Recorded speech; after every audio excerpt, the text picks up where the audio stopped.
فرکانس شبکه بر ماهواره هاتبرد و بر ماهواره نایل سد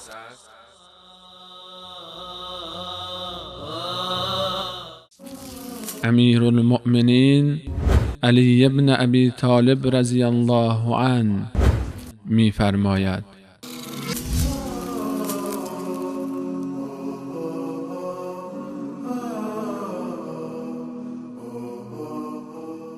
صفات ناپسند. امیر مومنین علی ابن ابی طالب رضی الله عنه می فرماید: از واجبات قطعی الله در قرآن کریم که بر آن پاداش و کیفر می دهد و به خاطر آن خشنود شده یا خشم می گیرد این است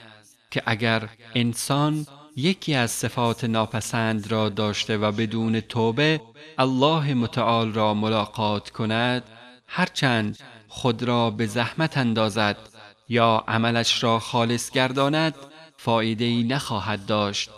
و آن صفت ناپسند این که شریکی برای الله متعال در عبادات واجب برگزیند